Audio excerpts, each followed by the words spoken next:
All right, so just waiting for YouTube to boot up.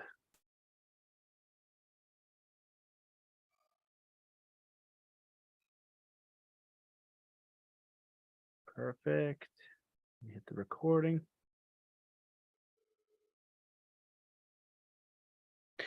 Hello and welcome to the Mastermind, Body, and Spirit Show. I'm your host, Matt Belair. If you want to support this show, please go over to mattbelair.com where you can become a member for free or by donation, get access to exclusive content. But the best way to support the show, as always, is to consider doing 3 kind acts wherever you are in the world today. Today's guest is a mindfulness expert with extensive certifications and teacher training in a variety of tools and methods, including mindful self-compassion. Her new book is Snap: From Chaos to Calm. Through her Mindful Methods of Life program offerings, she helps others bring more peace and wellness into their lives. Her work has been featured by the Oprah Magazine, NBC, CBS, Fox, and many more. Welcome to the show, Julie Potiker. Thank you, Matt. I'm excited to have you on. This is a very timely book. I looked through it and I need every single chapter. So I'm excited to have you on. And, you know, you've just done so much in the field of, I don't even know what you say, like personal development, mindfulness, consciousness. So I'd love for you to just share and tell the audience a little bit about you and your background and how you got to writing this book. Well, this is my second book.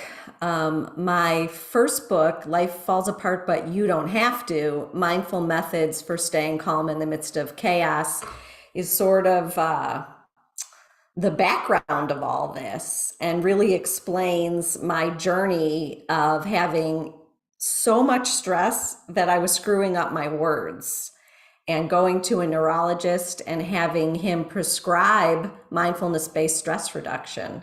And then that being my entree into, wow, this is really powerful wellness, brain science, positive psychology. I was a psych and theater major in college, but I became an attorney as a profession. I'm not a therapist.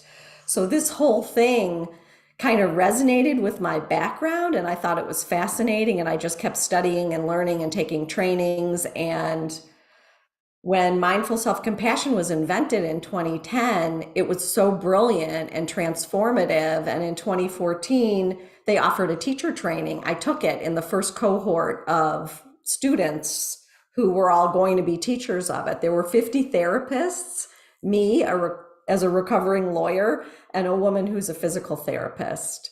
And I think the therapists mostly were doing it not to become mindful self-compassion teachers, but doing it to incorporate in their therapy with their clients. So it's been an amazing journey. I never would have thought that this is what I would be doing in this stage in my life. I'm 61 years old. I never imagined, this wasn't on my radar, basically. And the second book, which just came out, it's on Amazon now. I'm really excited about it and happy about it. You can see it behind me. You can see it in front of me. You can see it many places. It happened when I was waking up one morning. I don't know if this ever happens to you, but sometimes I get these kind of flashes of insight when I'm just not really awake, but not really asleep. It's kind of that liminal space. And I was thinking about a system for managing difficult emotions. And I'd been teaching RAIN, which is a great acronym, and I've been teaching that since I started teaching. Tara Brach didn't create it. Wendy McDonald created it in the 80s. She was a mindfulness teacher, but Tara Brach's so famous and so fantastic, she really popularized it. So I learned it from Tara Brach. And then I started teaching it outside of the mindful self-compassion curriculum. I just folded it in because it's so good. And Snap is a huge improvement on RAIN. Huge. Okay, I got to know what RAIN is first, and then tell me what Snap is. So RAIN is recognize, allow, investigate, not identify. So something's coming up, and because you have a mindfulness practice, you know, oh, that's anger, that's fear, that's sadness, whatever it is. You allow it to be there for a little while, which is recognize, then allow. You allow it, but not all day, right? And then investigate what's going on, and then not identify, meaning don't run away with the storyline. Or Nourish came later. She changed it like in 2016. I went up and asked her actually, because I was in front of her face, like sitting in the second row at an all day workshop that she was teaching. And when she hit the end, I was like, oh, that's new. And I went and asked her at intermission, and it was because of the whole mindful self-compassion movement that Nourish was better. Now, fast forward however many years, I'm teaching MSc and mindful self-compassion and doing a lot of content creation so that I can fold in other people's stuff, always giving them credit. And I came up with SNAP, which is soothing touch, name the emotion, act, and praise. Soothing touch is key because that taps into our mammalian caregiver response and helps oxytocin and endorphins get released in our body. So when you're feeling like, the first thing you do is place your hands where you find them soothing, which for you might be your stomach or your face or holding your biceps. For me, it's my heart. That immediately starts the calming down before you can even get your prefrontal cortex online to make a more skillful response. Then you name it, that's the N, which further calms down your body and gives your prefrontal cortex more time to come online. Oh, that's sadness. Then the ACT is the penultimate mindful self-compassion question. What do I need to hear right now? So Matt, you would say, like, if you had gotten angry, you would say, this is going to pass. All emotions pass. The good and the bad, they just all do. You say something wise to yourself because you're a wise dude. And then the next part of ACT is, what do I need to do right now? And if you want to shift your mood, you then pull a tool from your toolbox. And the toolbox, of course, is talked about in SNAP, but it's really heavy in the first book. It's your meditation, taking a walk in nature, looking out the window, getting a glass of water, using a here and now stone or a mala or a rosary or some object to focus your awareness on so that you're not looping the negative. There's mindful walking, mindful eating, listening to music. There's a gazillion things that you could do that you'd practice to shift your mood. And then when you shift your mood, praise. Good job, dude. And if you're a deity person, Matt, I know people that have like tremendous religious conviction and they get solace. I don't personally have that. I almost wish I do. I'm kind of wistful about it. I mean, I have people in my Mindful Methods for Life Facebook group that are like all about their deity, and I'm happy for them, right? So then the P could be that.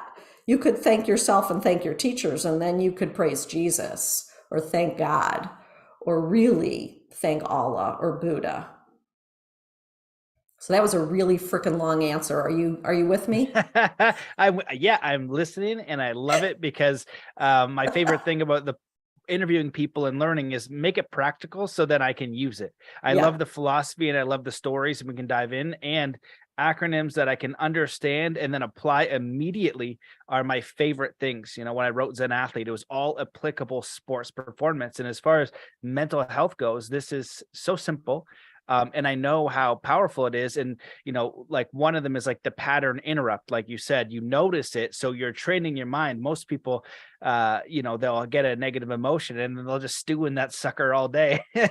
And so if we can shorten it from all day to like 8 hours to then 4 hours to 1 hour to then almost immediately, and just notice, holy smokes, I'm angry, I'm frustrated, I have huge anxiety right now, I'm in a fear mode, and that's a big common one as well. If you have a process or tool that can shift your emotional state, then we get into kind of all the law of attraction stuff and how your life flows and the way your mindset is. And so maybe you can just reply to my rant and tell me what you think. I think you're right. I think your rant's really good. And, we're mirroring each other's neurons, right? And out in public, if we weren't on Zoom, I think we'd even mirror better. Although I have read studies that say that we are doing it now. Now I'm trying to look up at the camera and not at you so that my 61-year-old eyelids aren't looking down, so that people are like, why doesn't that woman open her eyes? So I'm trying to look up at the mirror, up at the camera, but you're down here, right? So every time I look at you to get the feeling of you and mirror your neurons, I'm not actually looking at your audience. So anyhow, I'm going back and forth, but that's the thing. We're both feeling positive now. Now, if you were like really mean and nasty right now, I'd catch it and I'd have to put shields up and I'd have to work really hard to protect my Zen. And then maybe I could lift you up a little bit. Yeah, I love that you brought up mirror neurons. It's so important because, you think about just a simple analogy when maybe you go to a new place and you just get this dark feeling. It just doesn't feel good in there. Or you meet a new person and you're like, oh man, like I just don't like how that person feels. It's what's going on emotionally. It's something in there, that's off. But you can go to the opposite and just, man, I really like that person, or this environment is great, I feel amazing in here. And it's what people are emanating. We have electromagnetic fields, we know that. And you're also, your unconscious mind is picking up I don't even know how to, so much more information. I don't know how much, but the percentage, so much more, way more, like 90%, all these different cues. And then what that does is it translates into a feeling, because it's not like, oh, I just noticed this little subtle eye twitch, which means this person's hiding something or whatever the case is. It's like your body doesn't know that, but your body's like, hey, like something's off here. And it's picking up on all these different cues. So I say that because if we can learn how to snap, to use your acronym, out of fear, which if you look at Hawkins' work is one of the lowest vibrational states. If you think about being petrified, right? That's a very low emotional state as compared to peace or joy. And there's these subtle ones that we get stuck in, myself included. I remember, I suck at this. I've been reading these books since I've been like 15, trying to like mindfulness and feel better. And I'm, that's why they call it a practice. Yeah, totally. It's the practice. Yeah. So key. I love that you said that. And so, I'd love for you to just chat a little bit about like, some of the common states, and like you have them for each one in here in your book. You've got it for anger, anxiety, equanimity, grief. But I think anxiety, depression, and fear are the big ones that I see that are the most common, that really take you down. And even if we can get it from fear to almost neutral, I feel like the quality of someone's mood, their day-to-day and their life will vastly improve. Oh my God, I love that. So let's start with depression, just because I used to be clinically depressed. So I can really speak about depression. I also had postpartum depression both times I had kids. So I have a 32-year-old, and then I have 28-year-old twin daughters. So when I had postpartum depression after Michael was born, I was really surprised, because I didn't know what it was and I hadn't read about it. And I was a lawyer, I was busy, and I didn't know what was going on. I went to therapy. I didn't end up, I don't think, going on medicine at that time. When the twins were born and I got like literally knocked off my feet with depression, I remember I was driving up Delmar Heights Road. I don't know why I remember that. And I called my husband just weeping. And I said, I can't go on. I can't go on. And he said, where are you? I said, Delmar Heights Road. He said, pull over. So I pulled into a little strip mall and he called my perinatologist, which is an OBGYN specialty doctor when you have a high risk pregnancy. If you're having more than one baby, which I don't recommend, but you don't get a choice usually. You end up with a special needs doctor. So I had this special needs doctor. So he made Lowell, my husband's name is Lowell, made an emergency appointment. He took me, drove in his car. We left my car. He took me to the doctor. The guy put me on antidepressants right then and there, which really helped. It was not a great drug. We won't get into that. But it was what he had in his toolbox to help women who had postpartum depression in 1994. So anyhow, I did that. And that really enabled me to lift up the deep end of the pool so that I could use other tools like therapy to help me. Now, fast forward, all those kids are in middle school and I start completely losing it. And that's when the words were garbling. And I go to the neurologist, not thinking it's psychological, and boom, it's psychological, it's stress, it's cortisol and adrenaline, right? And I start all this, and practicing every day enabled me to rewire my brain, which sounds weird, but it won't sound weird to you because you interview people all the time about this stuff. So what wires together fires together, right? So I'm making, every time I take in a positive mental state, because I either notice I'm having one or I create one from a photo or a memory, I'm on purpose using my tools to shift my mood, right? And when I do that and it feels good, if I let it land, enrich it, and absorb it, this is the work of Rick Hansen, Buddha's Brain, Hardwiring Happiness, Resilient, Neurodharma. I've taken every class from him. He's my mentor. I've been online, in person. I am at this man's feet, basically. He has a new book that came out this week on relationships. So anyway, you enrich it and absorb it so that you don't waste that good mood. And then you make a new neural bridge. And the more happy bridges you make in your brain, which is a Julie Potiker phrase, not a Rick Hansen phrase. I don't know if he'd dig happy bridges, but that's how I think about it. The more happy bridges you make in your brain, you're pruning out the negative. So that when your wandering mind is just not engaged in a task, that's your default mode network, right? And you're really negative in there. It's a bad neighborhood, right? You're depressed, you're anxious, you're whatever. What do? You keep taking in the good. And eventually, your default mode network isn't going to be such a negative place. It's negative because we have a negativity bias because we're primates. But you can make your brain happier, which is so powerful. So you can help depressed people and anxious people create an upward spiral. That's the title of Alex Korb's book, Upward Spiral. You can help them create an upward spiral by using these practices. And the practices are simple. You just have to remember to do it.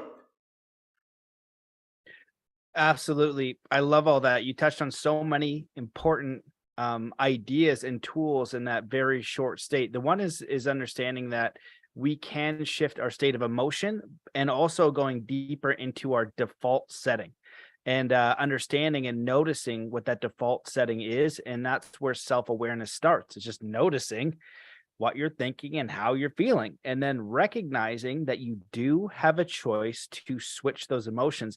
And I love how you talked about absorbing those emotions, because if neural pruning actually happens, like the way that it happens, like these nets. So I teach it in sport all the time, where the first time you throw a baseball, it's like maybe your first neural connection. You might throw it to the left or right, but you throw it over and over and over again. Now, all of a sudden you have this neural map. You have a network of how to throw a ball, throw it high, throw it low, and then how to catch, and all these nets happen. Well, the same thing happens with your emotional states in your day-to-day life. And if you've been doing it or allowing it to happen, which it has to happen automatically, unconsciously, not recognizing that you can prune this garden and that you can have an effect on what that neural net is. Once you start recognizing that through self-awareness and applying the tools that you're speaking of, over time, that switch, maybe it's like 90% negative, 10% positive. You start weeding 80%, then all of a sudden it goes 50-50, and then you tip the scale. And it'll be a little bit more positive, a little bit more optimistic, a little bit more resilient, because it's not that negative things don't happen. It's how we respond to them. So maybe you could go a little step further on, okay, so we recognize that depression and anxiety, if we can learn to recognize them and snap our way into a different emotion and learn how to encode that. And I add a visualization to that, right? Things that you want to do, or you could go into your memory banks, but I really like being present in the moment and, feeling and encoding those positive memories. But when we go to that next step, I'm curious if you can kind of speak on that when we're trying to, I don't know, like just deal with all the challenges that happen, it's like it's going smooth. And then all of a sudden, because life isn't always easy, it's how we respond to it, right? It's like, life isn't, I don't think life is ever easy. Yeah.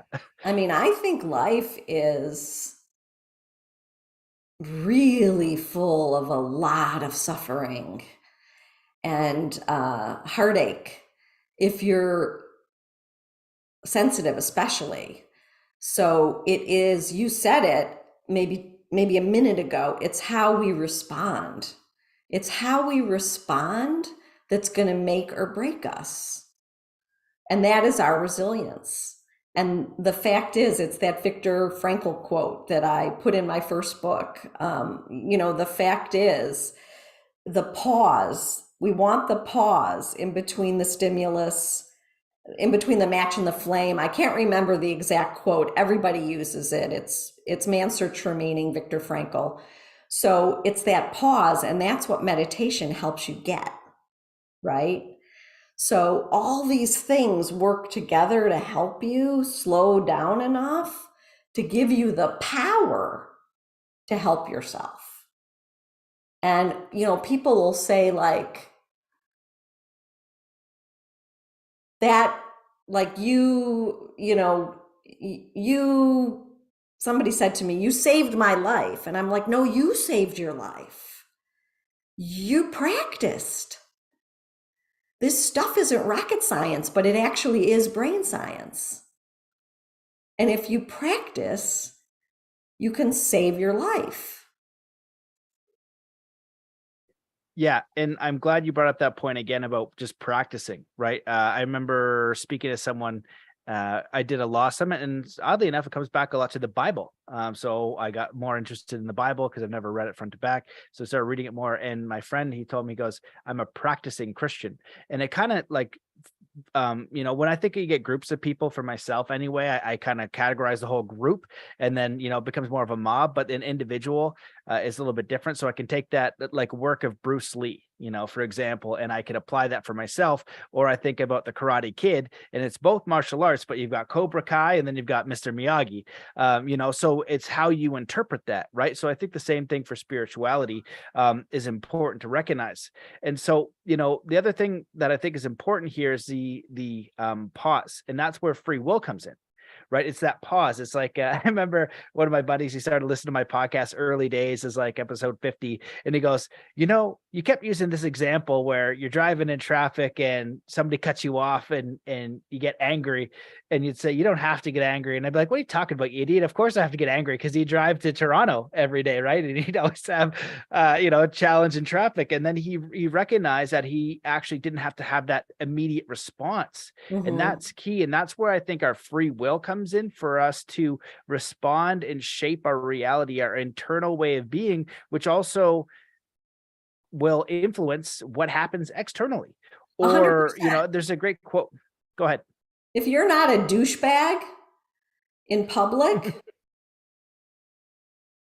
at the checkout line at the grocery store or at, security going at the airport, if you manage your own stuff inside your body, then you will make life more pleasant for all the people, especially people that are workers that are serving you, that then have to serve the next person and the next person and the next person. Like, you're actually doing your part to make the world a better place just by being a good egg. And you have the control over that. Yeah, I absolutely agree. And I think the foundation of, well, I don't know what I'm trying to say here. I know I work with a lot of different people who want to live their life purpose. They want to, know who they are, why they came here, what's their right path, quote unquote.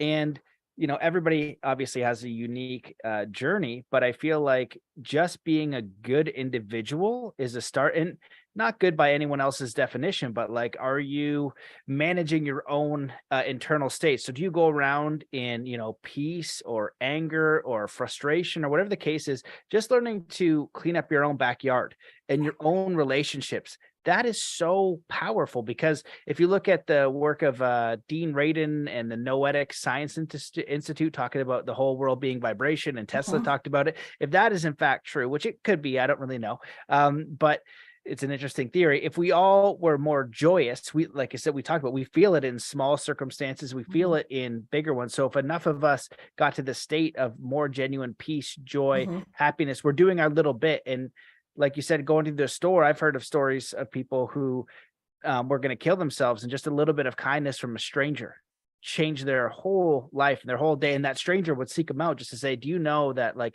because they saw them again. I was like, I was in a bad spot, but your kindness, your attention in that moment changed everything. So that is enough. And then we can work towards what I call, or actually not me, is the Buddhist, right livelihood. Just is it work that helps others? Yeah. Yeah. I'm with you. I'm with you on this path. It's beautiful, really. Yeah. And, I feel like the simple side of it is very important, right? Just starting there, getting yourself out of the muck. And one of the big challenges that I think a lot of people have is self-worth. Do you remember Greg Braden? He talks about the 3 universal fears. One of them is not being, everybody Google it. I don't know if I got all these, but it's like not being worthy is definitely one. Fear of abandonment and not being loved. I think that I usually mess one up, so go check it out. But the worthiness one is a big one. And most people that I've worked with in sport or even in life, they don't like, self-love and self-worth is so important. If you have those things, you're going to believe in yourself more, and you're going to believe in what you can offer the world. And you're also going to know yourself more. And if we can know ourselves and love ourselves and have high self-worth, we're going to be of value to our community. And I feel like very often it's that lack of self-worth. And so one example would be, I was working with this really talented writer, and they hired me to help. And this is actually one of the few times I failed. I've only failed like a couple of times, but but we were talking about this thing, and we only had one call, but I found it right away. Like, they wouldn't share any of the writing. They wouldn't share it. I was like, well, what about a blog? What about they just would not share it. And I described how, like, basically, because your identity is wrapped around being a good writer, you won't show. I could write anything, or I could draw a picture, or I can play you a terrible song and not be bothered by it because I'm no good. But if you're starting to do music, if you're starting to do the path of something you enjoy, people become resistant about sharing because their identity is wrapped up in it a little bit. And so, can you speak on that? Well, there's something that you said that I want to touch on, and I'm trying to formulate how to say it. And it's the mindful self-compassion piece in all this. So it's the worthiness. And then if you notice that your inner critic is acting up and being bitchy and saying nasty things to you about you're no good, or you're going to fail, or you always screw up, or whatever. There's a unit on the inner critic in my first book, and I'm sure I talk about it in Snap. And that all goes to worthiness, right? But the mindful self-compassion piece of that is, can you give yourself compassion that hurts? So you'd snap that. you'd say in the snap piece, in the A, you'd say, wow, honey, that's hard to hear. That's hard to feel. What do you need to hear right now? What do you need to do right now? Right? You would acknowledge that and give yourself love for the fact that that's really difficult. And we all have an inner critic, right? And there's work and a curriculum. It comes from internal family systems. That's the work of Dr. Schwartz and the Mindful Self-Compassion people. Chris Germer and Kristen Neff adapted that for the curriculum that I teach, that they wrote, the Mindful Self-Compassion curriculum. And they both have books, and they're amazing teachers and speakers. So anyway, the point that I'm trying to stay with here is giving yourself love that you feel that way until you make friends with your inner critic and tell your inner critic, I get that you were trying to help me do my best, keep me from being embarrassed, raise the bar, whatever it was that your individual inner critic was doing. But I've got this now. You can stand down. Like, there's a chapter in my first book called Thank Your Inner Bitch that takes people through the exercises of how to do that. So it's not just worthiness, self-work. I mean, I'm sure you know the work of Brene Brown. She's like magnificent on this topic. And I've taken her Living Brave semester, which was a combination of two of her books. And her first book, I cite really heavily in my first book. So anyway, all these great teachers. But it's not just your self-esteem, it's self-compassion that's gonna feel good. Because then even if you fail, I'm not comparing myself to Matt. I'm not comparing myself to my body in a bikini at age 20 when I'm a 61-year-old woman, or other women in, magazines. Do you see where I'm coming from? Or if I do compare myself, I say, oh, sweetheart, that hurts. Don't do that. Because you're fabulous and you have good content and you're putting out love in the world and you're trying to help people. Yeah, I think the compassion shift is such a key, rather than getting self-worth, can you just be compassionate to yourself? And I don't know if it's a Buddha quote, but it says something along the lines that no one as much as you deserves your own love and compassion. No one Exactly. more than you, as anyone else goes, deserves your love and compassion. It's funny because I say, can you give it to your mother? Can you give it to your child? Can you give it to your friend? Like, infinitely, you know what I mean? Without question. And when it comes to ourselves, it seems like it's so challenging. And the compassion piece just makes it easier, rather than going to worth or esteem, Matt, like, I don't know, the worthiest, best guy ever. I'm like, okay, well, that sounds ridiculous, but if I could be compassionate to myself when I'm basically boot stomping myself in my mind, then that's a huge shift. And I love this story from Wayne Dyer because it always cracks me up. And he said he was playing tennis with his buddy, and his buddy messed up a shot, and he said, you idiot. And Wayne goes, hey, you don't talk to my friend like that. His friend kind of looks at him and he just starts laughing. I love that so much because it's so funny. And we wouldn't, well, most of us, I hope, wouldn't allow people to speak to us like that, You right? wouldn't have any friends if you talked to other people like you talk to yourself. You wouldn't. People are so mean to themselves, and I Yeah. use this one example, you being a sports guy, so could relate to this because I'm sure you have clients that are like this. I have an inner critic that says, get your lazy fat ass up off the couch. That's not nice. But my compassionate voice would say, sweetheart, I want you to exercise because I love you. And I know that health and wellness is important to you, and you'll feel better if you exercise. So give it a shot today. I mean, how much better is that?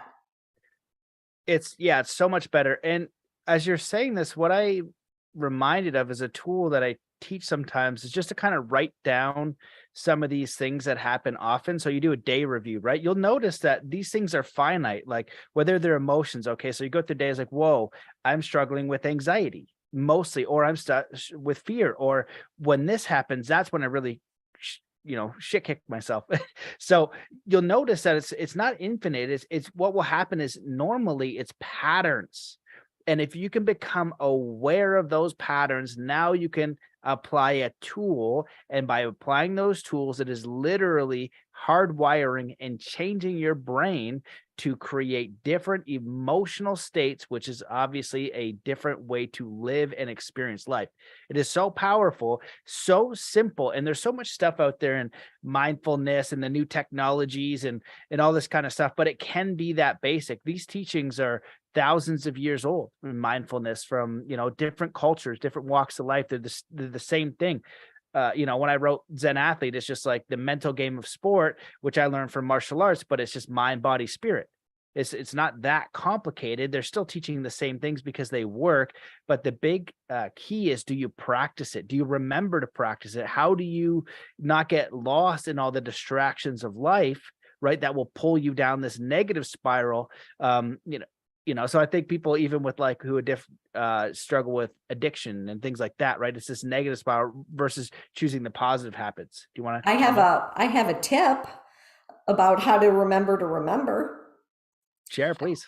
I hand out those little stickers that are circles from, the Staples office supply store.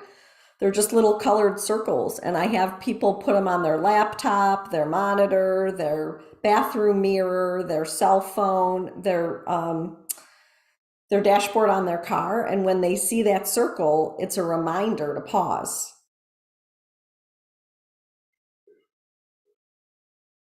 So remember to Easy. remember. It's easy. I mean, these things, I developed a curriculum for these college kids during the pandemic at this small college in Ohio. And I had to snail mail the students the little circles, a here and now stone, everything else. The class was on Zoom, and I was typing up the teacher notes at the end of the class. But I had to snail mail them the stickers because I wanted them to have them, and it really helped them. The one girl put them right on next to the hook in her dorm room where her key hangs, just so she would remember. And it worked. Yeah, it's simple. It's funny because I'm reminded of one of the first things that I tried to do, and it was I was going to be mindful when I had to use the washroom, and I was going to be mindful when I ate. And those are the two things I just knew that I had to do all the time. And so that was my reminder. You could also use your phone if you want, which could set a couple hours just to check into your emotional state. Mm-hmm. So are these little checks that you can do. I'd love to chat a little bit more about the inner critic. I know we touched on it, but for someone like, how do you describe the inner critic, and what are your key points to making a positive relationship with that inner voice? And do you think it gets to the point where, I love the idea of having my inner critic being my number one fan, my biggest cheerleader, my most compassionate voice. And it would be great if I could switch the programming to that. But as you said, we have a mammalian brain, and it's designed to keep us safe. And it's just the way that it processes everything. So maybe that's the way it's meant to be. And we just have to mitigate that with our consciousness. So that's a really, really good question. And I think that if I was Dan Siegel or Rick Hansen, I'd give you a very complete answer about interpersonal neurobiology and attachment styles. And I don't want to do that because it's not my expertise. I can teach the inner critic light curriculum really well from the mindful self-compassion curriculum, where people determine who the voice is, where it's from. It's universally the voice of an early child care person, not always the mother, oftentimes the mother. Another thing that I should put in here that is important is if you have suffered extreme abuse and neglect to not even do this exercise, because there won't be any value in this inner critic. But if you've had just the regular suffering at the hands of a normal parent who's overworked and doing the best they can, but not always, but sometimes traumatizing you, right? Then you can figure out who the voice is. In my case, it was my mom. And then you can find your compassionate voice by writing a letter on the very same issue to your dearest friend. So if you don't know what the compassionate voice in your head sounds like, you have it when you're talking to somebody that you really care about. So you take that same issue that you wrote down already, and you speak to it like it's your best friend. And then you realize that you can turn that around with practice and do that to yourself. So I can just flip in it. I can flip into my compassionate voice 15 times a day if I need to. And some days I need to. That's why they call it a practice. Yeah. Well, I love that simple explanation. And I think, again, you just hit on the importance of the practice of it. Just noticing, that is step one. If you can't notice it, then it's just going to run the patterns. And our neural network in our mind is like a slide of these neural networks that once it's fired off, it's going to keep going until you notice and you choose to shut it off. And you shared some good techniques before, go for a walk. One simple one I like is just do 3 deep breaths. You can do more. Just notice, just stop, and just take in the deepest breath you can. But longer on the exhale, please. Okay. Because I want your heart rate and your blood pressure to come down. Right. Got it. I just take in 3 big suckers, both slow. Breathe out longer if you're activated, because you will regulate your nervous system. What about I do my nose because that's what I was taught through sport. I've heard different things. Do you have a preference? If you I honestly don't think it matters. I know there's some fantastic yoga breathing that I always get confused, where it's this and then it's this, or it's the thumb and then it's the other thumb, and you're in and you're out. I honestly think a lot of these things are just hacks so that you stop the recursive loop of worrying and ruminating. Like, I love the ones that they teach kids. Did you ever see that? Like, they do one hand with the other hand. You're breathing in, you're breathing out, you're breathing in, you're breathing out, you're breathing in, and they trace their one hand with their other finger. And I think it's just a great kind of hack, really, to do more than only breathing. It's like you're breathing, you're counting, you're offloading some of your cognition to your body. It's brilliant. Yeah, it's a practice. That's why Snap, I didn't mean to interrupt you. I got excited. That's why Snap has a somatic component that I love, so that when I teach it, I'm having people snap their fingers, and then I'm having them do the motions. So it's soothing touch, name the emotion, act, and praise. It's like a dance. And when I have a launch next week for the book, and I'm going to have people stand up and do it, turn to the right and do it, do it again, face forward, turn to the left and do it again, face forward, sit down and do it. Like, I'm going to do a whole thing where I'm going to have people have some synchrony in their bodies to get the learning in a different, cooler way. Do you understand what I'm saying? It's so neat. Yeah, it reminds me of a trigger in neuro-linguistic programming where you want to help someone get into flow state. What you're doing is you're using an external stimulus to create an internal response, and you're kind of coding this thing, and it also will make it easier. So it becomes a practice. It becomes something that your body integrates, and that body integration will change your emotional state. So I use this all the time for athletes who wanted to go in the flow state, or other things. It's the same idea. And so if we can learn how to use these processes to move throughout our days in peace. Mhm. Even above 50% peace for most people, that's not in fear, anxiety, loathing, shame, guilt, all these different things. If you could just get to neutral most of the day, I feel like that's a win for a great majority of the population.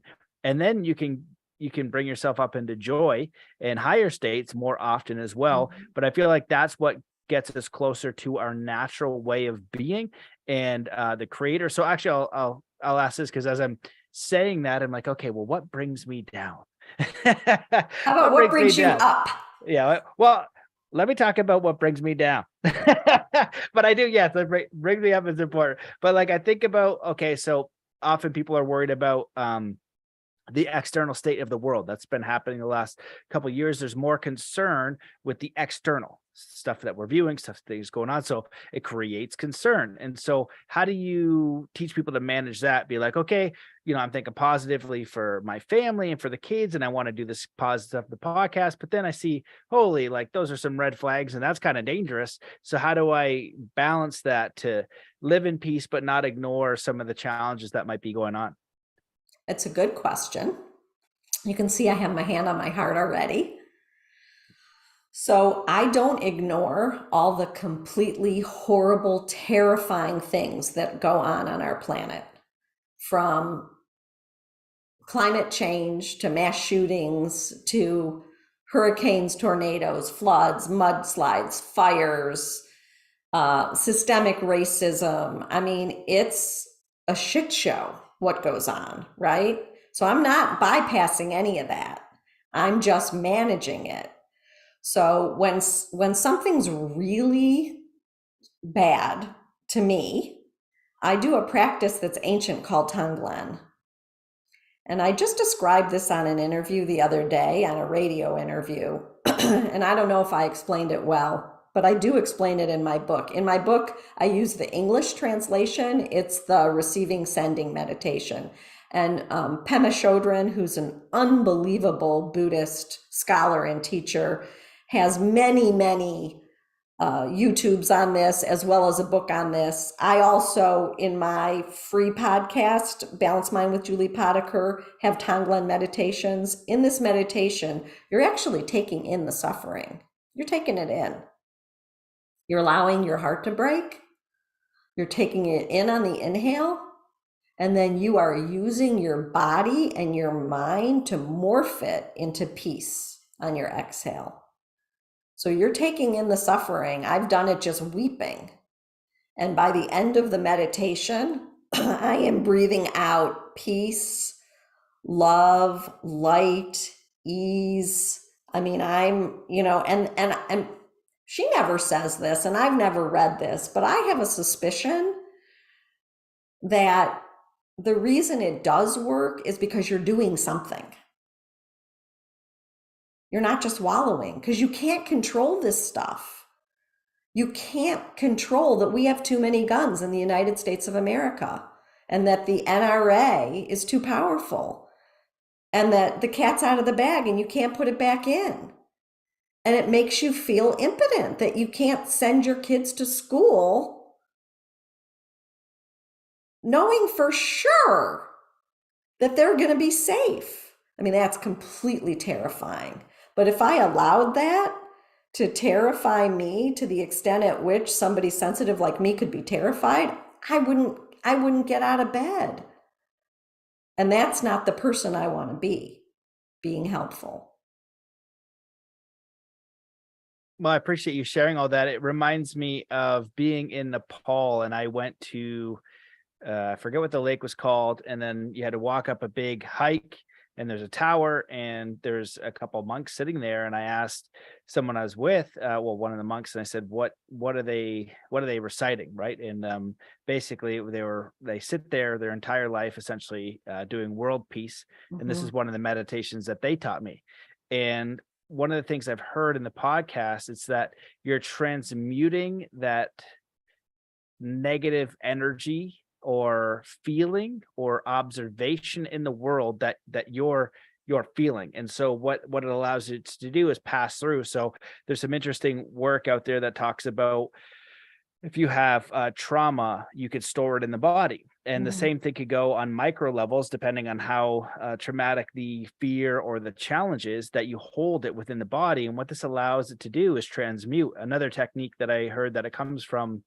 some sort of mindfulness practice is to simply observe it in the body. So you think about the thing that's really challenging you, that's scaring you, that's causing you anxiety and fear. And as you sit with that, you just observe it in the body and just follow it around through Mhm. mindfulness meditation Body and where it scan. goes. Mhm. Yeah. And then eventually over time, sometimes a minute, sometimes maybe 20 minutes, depending, maybe you have to do it again. But it transmutes, and it's a way to take action at the very least, and also recognize something that is affecting you in your Mhm. emotional state, into your spiritual state, and doing something about it, like you said. So I appreciate that practice. Can I ask you something though? If it's trauma, actual trauma, I would hope that anybody listening would seek out somebody who's a trauma therapist to help them, Hmm. because trauma is really sticky. Yeah, I've had a lot of guests on that speak about trauma. I know that there's a lot of different techniques. I think that there are varying degrees in people who claim to be experts in many fields. I can Uh, tell you I'm an advanced trauma sensitive mindfulness teacher, and I wouldn't dream of helping someone with their trauma. Like, they need to be in the hands of a skilled psychotherapist that specializes in trauma, and hopefully in that specific trauma, because trauma is really tough and it does show up in your body. yeah, and it can create disease. Yes. So I know there each individual has a different process. My friend Mark England took people through a lot of process with trauma and did very, very well.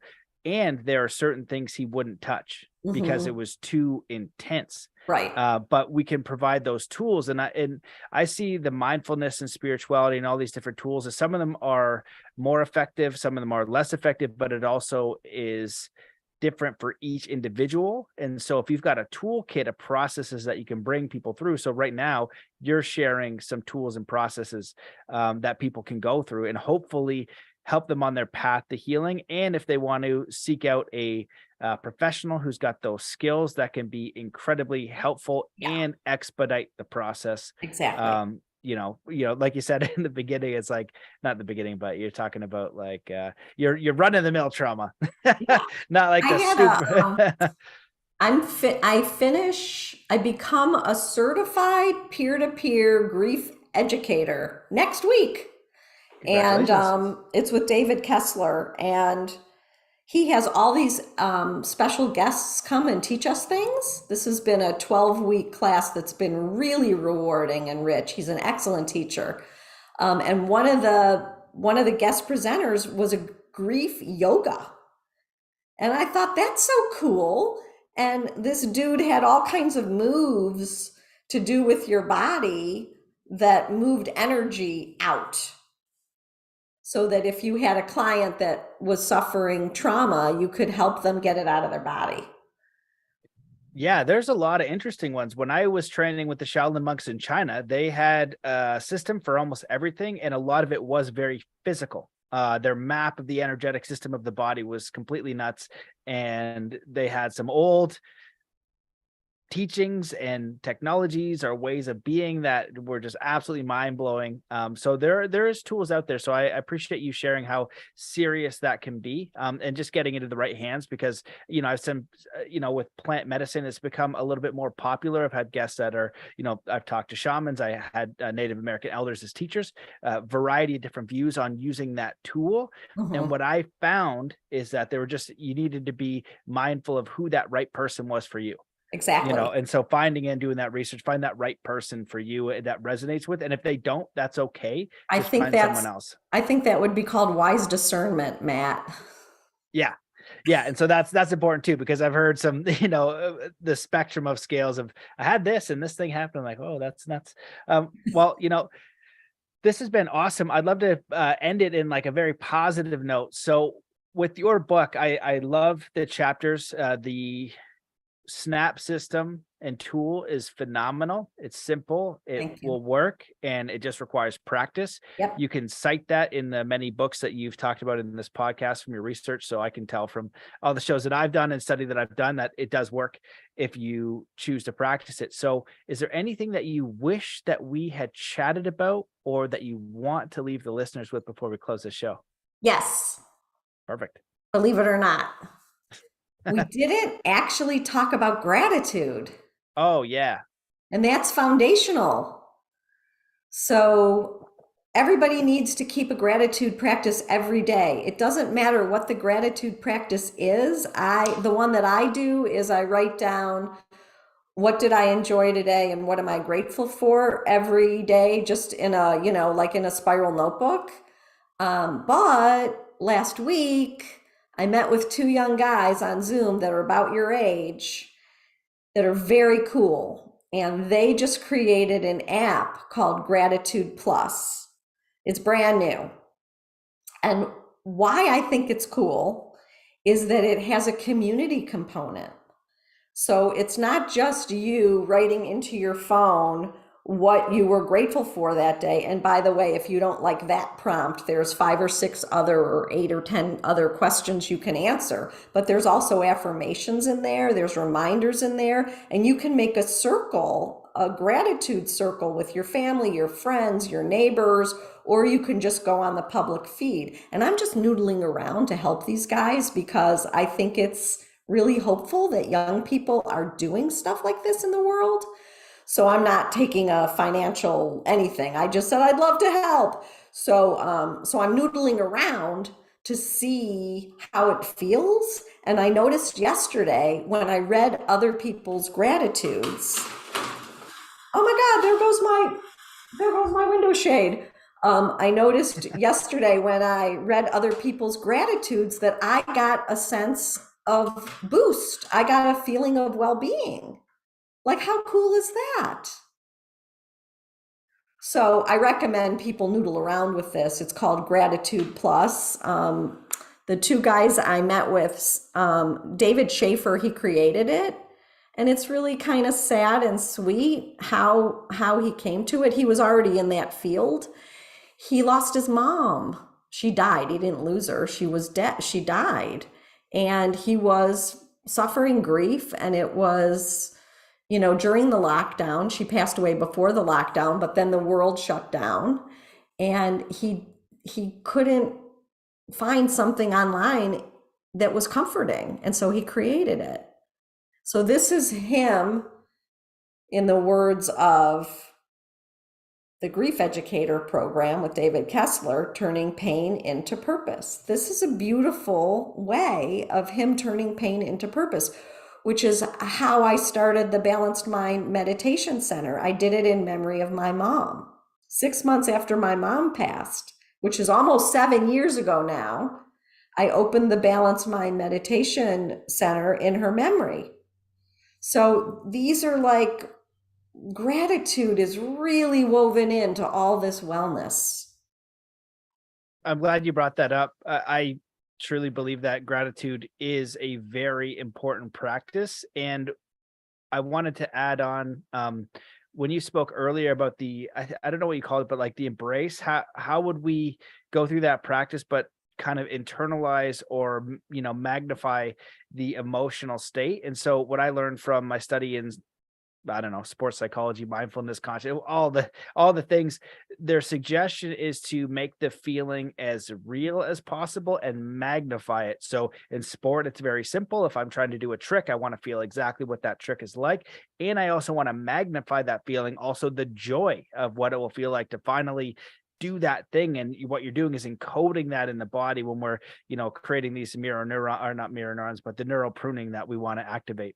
Well, it is mirror neurons and then those prune. But how I teach it is, that's a beautiful sunset. What's for dinner? No, that's a beautiful sunset. Like, wow, look at those colors. And just really take it in. Boom, you just made a new neural bridge.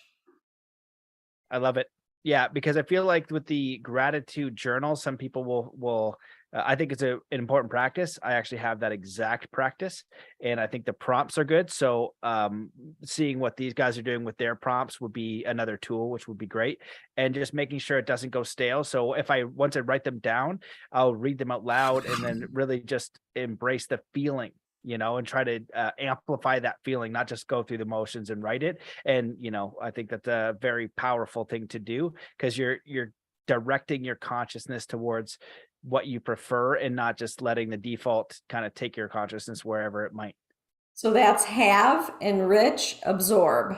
That's the three. This is Rick Hansen, experience dependent neuroplasticity. I happen to be an experience dependent neuroplasticity teacher. So have it, enrich it, absorb it. And then link it is the last one. That's his HEAL acronym. You don't have to link it. Have it, enrich it, absorb it. What's the link it part? It's the one I don't know. Link it is go back and forth in your mind and heart and body with the negative, the positive, the negative, the positive, the negative, the positive, so that you supplant the negative with the positive. Oh, I'm going to be interested for you to try that and let me know how it goes. I did something very similar. It was called blinks, but basically the idea is you go into your memory and you figure out what the challenge was and what you need for that challenge for the opposite side, right? So, if you had fear, you would need courage or bravery or whatever. You go into a bravery memory, you amplify the absolute amplify that as much as you can, and then go back to that memory, right? And then go back and amplify it again. And so what it does is apparently lessen that charge or that neural connection. So something very, very similar. Basically the same thing. It's the same. Yeah. It's the same. Awesome. And that's really explained beautifully in his Hardwiring Happiness book. And also he's got the Foundations of Well-Being class on Zoom. And he goes into it in Neurodharma too. And his first thing, Taking in the Good, was, I don't know when that book, decades ago, when that book was published. Anyway, we could talk all day, couldn't we? Yeah. See, that's why they go a little bit longer. I told you. Well, this has been great. You shared such powerful information right from the beginning, and it's practical. That's my favorite thing. It's something that people can listen to, they can apply immediately and see results. And we go back just to the practice piece, right? The more you practice, the more you're going to get out of it. And just knowing that there is a path to rewire your brain to what you prefer, and not just let it run rampant and do whatever it wants, because who knows what will happen then. Right. We're powerful. Let's use our power. 100%. Well, thank you so much for coming on the show. Where can people find you, more about your work? If they want to pick up the book, where do they go? Okay, so my website has everything. Mindful Methods for Life. I know it's a mouthful, but in 2014, I couldn't get a different domain name that I wanted, so it's long. Mindful Methods for Life. My book's on Amazon, or you could just Google Julie Potiker and people will find it. If they can't remember any of that, they could Google Julie Potiker. But if they're in the website, they'll see my first book, my second book, the 3 podcasts. They'll see all my teachers' books and every book that I think would be helpful because it was helpful to me, plus all those people's websites. And they'll see blogs going back to 2014. Plus about 300 or 400 interviews that I've done in the last couple of years. Amazing. Well, you've been in the space for a long time. I appreciate all the effort and the work and the study and the sharing. I appreciate you. Appreciate that. Well, we'll end with gratitude. So thank you so much for coming on the show and the work you do, and appreciate everybody for watching. Thank you. All right. See you later. Bye, Namaste. guys.